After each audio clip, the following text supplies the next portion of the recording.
नमस्कार, देश देशांतर में आपका स्वागत है। मैं हूं कुर्बान अली। देश भर में दलितों के खिलाफ हिंसा की बढ़ती घटनाएं और साथ ही उनका आक्रोश भी बढ़ता जा रहा है। हाल ही में उत्तर प्रदेश के सहारनपुर ज़िले में राजपूतों और दलितों के बीच हिंसक वारदातें हुई। इन घटनाओं के बाद हज़ारों दलित कार्यकर्ताओं ने रविवार को दिल्ली के जंतर मंतर पर प्रदर्शन किया। ये दलित भीम आर्मी के कार्यकर्ताओं के खिलाफ FIR दर्ज होने और उनकी गिरफ्तारी के विरोध में प्रदर्शन कर रहे थे। 5 मई को महाराणा प्रताप जयंती के मौके पर निकाली गई कथित शोभा यात्रा को रोकने की वजह से ये विवाद शुरू हुआ था। दोनों पक्षों की ओर से की गई आगजनी और पत्थरबाजी में एक व्यक्ति की मौत हो गई। इस घटना के बाद दलितों के 25 घरों को जला दिया गया। गुजरात के ऊना में दलितों के साथ मारपीट की घटना के बाद सुर्खियों में रहे जिग्नेश मेवाणी और JNU के छात्र नेता कन्हैया कुमार भी इस प्रदर्शन में मौजूद थे। भीम आर्मी के नेता चंद्रशेखर आज़ाद ने पुलिस पर जानबूझकर दलितों को झूठे मामलों में फंसाने का आरोप लगाया है। चंद्रशेखर ने कहा है कि उनके सरेंडर करने की स्थिति में भीम आर्मी के राष्ट्रीय अध्यक्ष विनय रतन सिंह को नेतृत्व सौंपा जाएगा। उन्होंने कहा कि हम लोग मरते दम तक इस आंदोलन को आगे बढ़ाएंगे। सहारनपुर में पुलिस ने चंद्रशेखर आज़ाद और कई दलितों पर दर्जनों मुकदमे दर्ज किए हैं। यही विषय है देश देशांतर में आज हमारी चर्चा का, जिसमें हम जानने की कोशिश करेंगे कि दलितों पर आए दिन ज़्यादती की ये घटनाएं क्यों हो रही हैं, उनमें आक्रोश क्यों बढ़ रहा है और इसका समाधान क्या है। इस चर्चा में मेरे साथ जुड़ रहे हैं ऑल इंडिया दलित महिला मंच की संयोजक प्रोफेसर विमल थोराट, जाने माने सामाजिक कार्यकर्ता जॉन दयाल, JNU के समाजशास्त्र विभाग में प्रोफेसर और दलित चिंतक प्रोफेसर विवेक कुमार और वरिष्ठ पत्रकार दिलीप चंद्र मंडल, और फोन लाइन पर होंगे देश के जाने माने समाजशास्त्री प्रोफेसर आनंद कुमार। आप सभी का स्वागत है।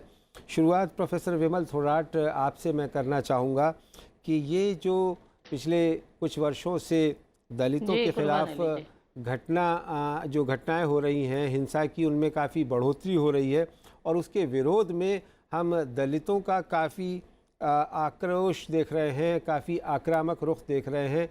क्या वजह आप मानती हैं इसकी?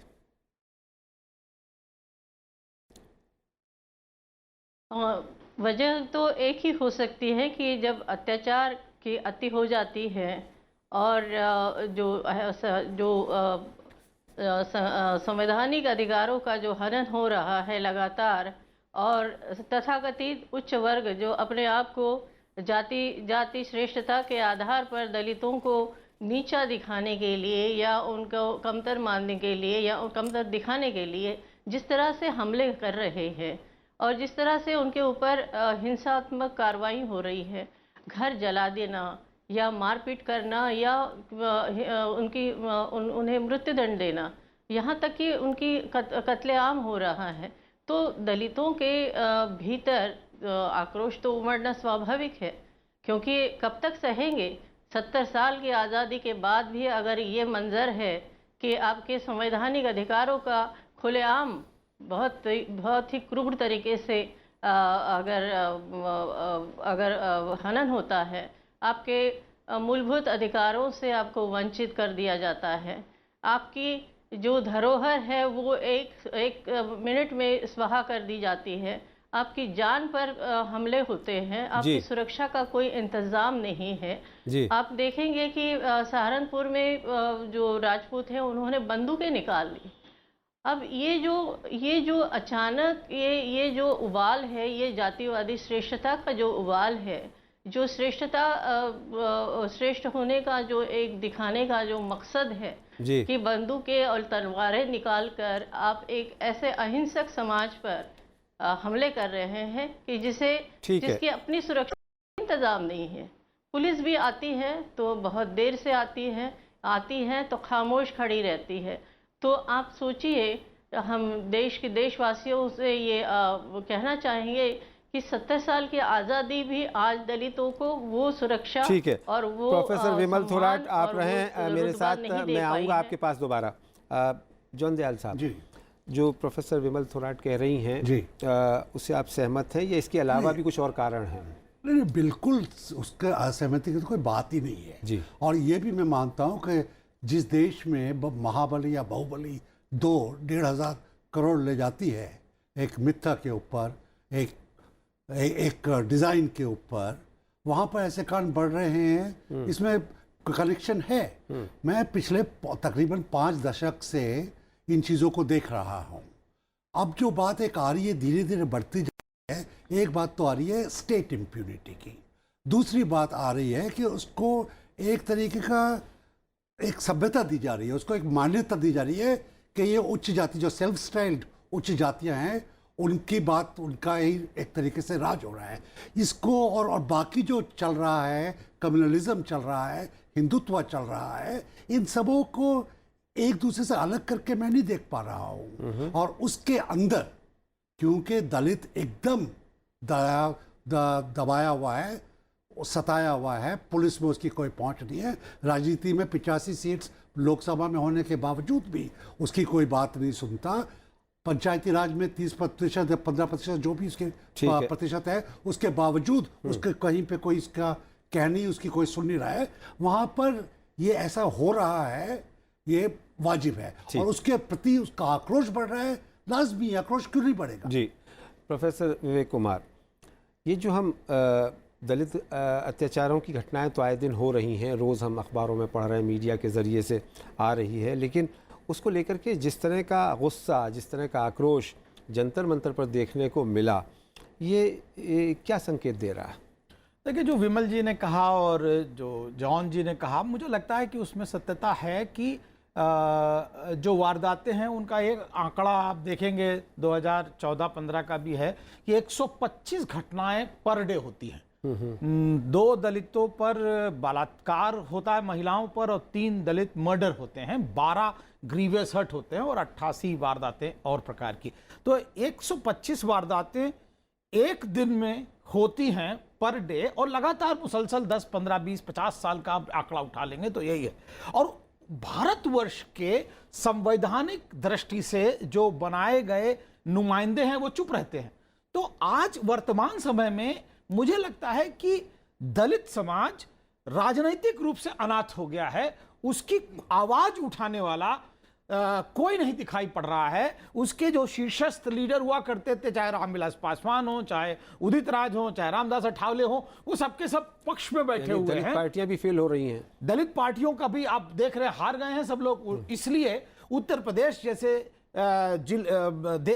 राज्य के अंदर मैंने बहुत साल बाद ऐसी कोई घटना देखी है जिसके अंदर सामंतवादी प्रवृत्ति के लोग सीधे झोपड़ियां जला रहे हैं।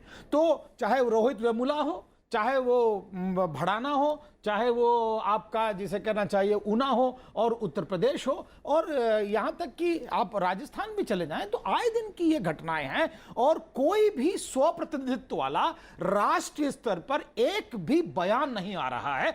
इसलिए ये जो गुस्सा स्वप्रतिस्फुटित होता है नौजवानों का कि वो 70 साल तक कब तक सहेगा, तो वो अपने लीडरों के माध्यम से नहीं कर रहा है। राष्ट्र लीडर और राष्ट्र संस्थाएं चुप हैं, इसलिए वो इस तरह सड़क पर आ रहा है। प्रोफेसर आनंद कुमार इस वक्त हमारे साथ फोन लाइन पर हैं शिमला से। आनंद जी, आपका क्या एनालिसिस है इन घटनाओं को लेकर के? ये जो गम गुस्सा हम देख रहे हैं दलितों में फूट रहा है और बहुत आक्रामक हो रहा है, और भाषा उसकी काफ़ी आक्रामक हो रही है।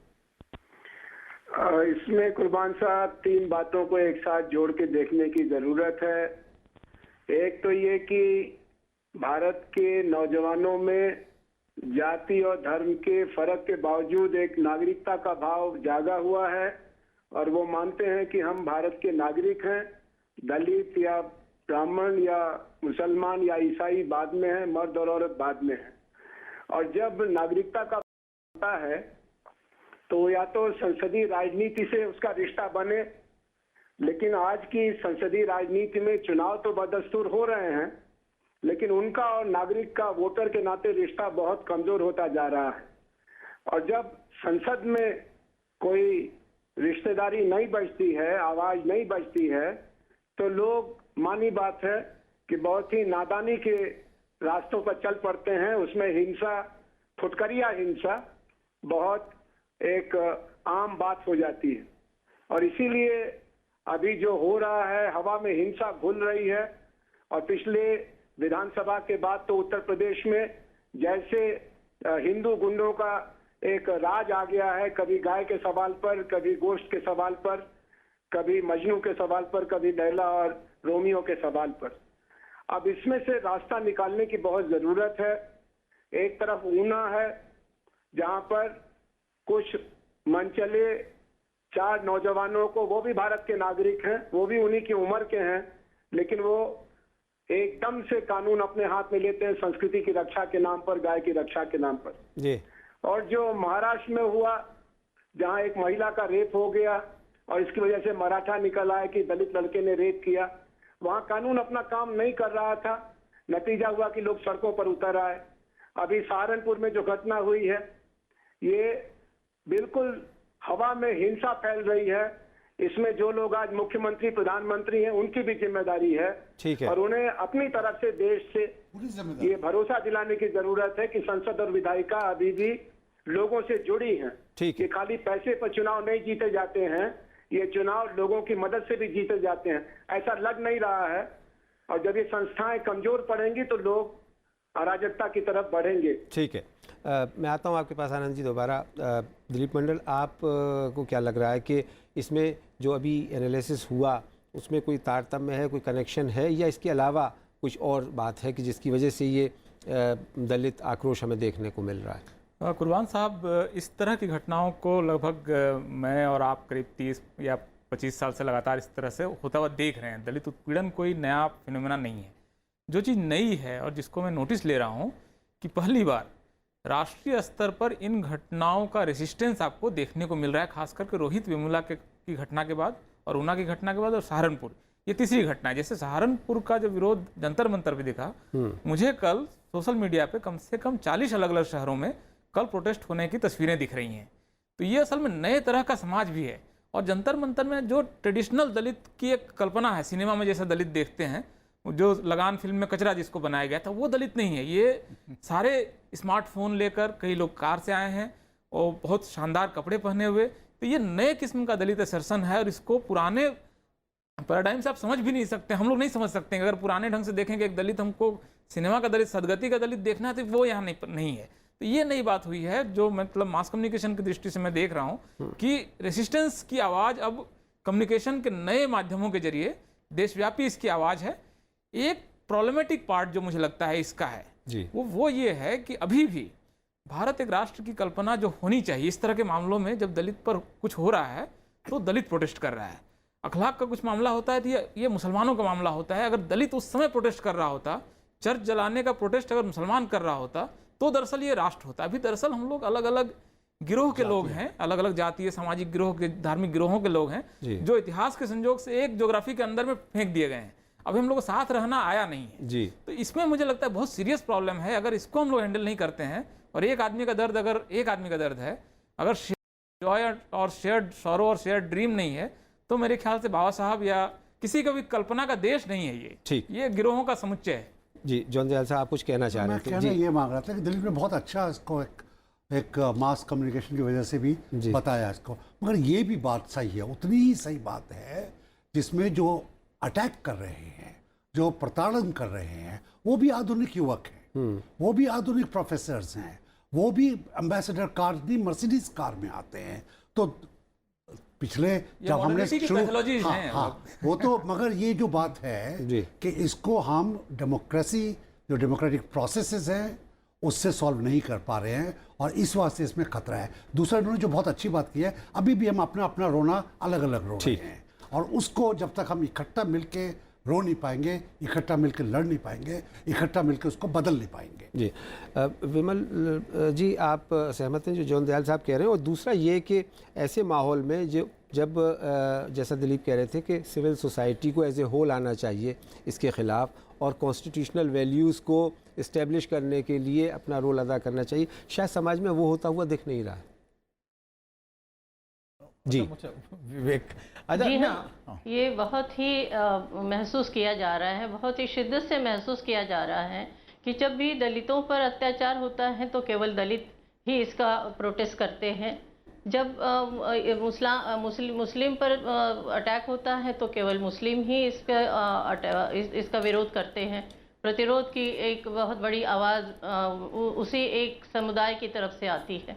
हम नहीं देख पा रहे हैं कि जो युवा वर्ग है, जो देश का युवा वर्ग, मैं कहना चाहूँगी कि देश के युवा वर्ग से जो आवाज़ आनी चाहिए कि एक लोकतांत्रिक देश में इस तरह की जो जातियां और जो उत्पीड़न हो रहा है जाति के आधार पर, धर्म के आधार पर, संस्कृति के नाम पर जो कत्लेआम हो रहा है, जो गौरक्षा के लोग जो है, जो गौरक्षा के नाम पर जो आए दिन कत्ल कर रहे हैं, सड़क पर खींच कर मार रहे हैं, और उसके खिलाफ बहुत बड़े समुदाय में जो हलचल होनी चाहिए, जो एक अंतर्मन से आवाज़ निकलनी चाहिए कि ये कैसे हो रहा है भाई। ये तो देश हमारा आज़ाद है, और आज़ाद देश में सबको नागरिकता का बराबर का अधिकार है, और कुछ ही मन चले लोग जो उसे छीन रहे हैं। तो दिलीप जी की बात को मैं समर्थन दे रही हूँ कि हाँ, ये अलग अलग खेमों में जो आवाज़ें आ रही हैं, अगर इसे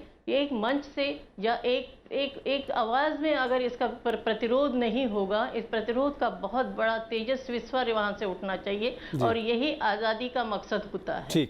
आज़ादी के वक्त जो पूरे देश भर से जो आवाज़ें एक साथ हो रही थी, तो क्या आज हमारे पास वो सभी साधन मौजूद है जिससे कि अब सोशल मीडिया पर कोई ऐसी खबर हमसे नहीं छुपी रह सकती है कि जिसे बिना देखे या बिना सुन सके।